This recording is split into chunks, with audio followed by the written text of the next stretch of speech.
He's the freedom fighter.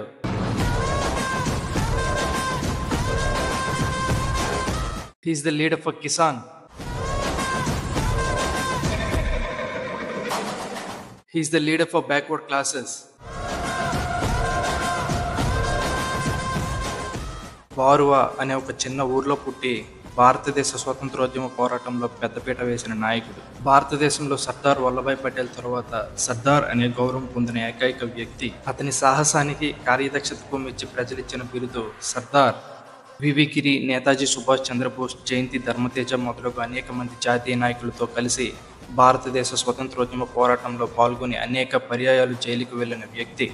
Prakasam Pantulu Bezawada Gopalareddy మంత్రివర్గంలో మంత్రి పదవి నిర్వహించి మద్యపాన నిషేధ విషయంలో ప్రకాశం పంతులు గారితో విభేదించి అవిశ్వాస తీర్మానం ప్రవేశపెట్టి ప్రకాశం పంతులు ప్రభుత్వ పతనానికి కారణభూతుడయ్యాడు.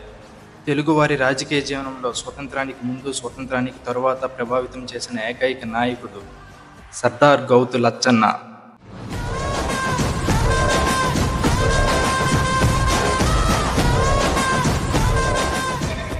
మన శ్రీకాకుళం గురించి ఇలాంటి మరిన్ని విషయాలు తెలుసుకోవాలి అంటే మీరు కూడా నా ప్రయాణంలో ఉండాలి మరి.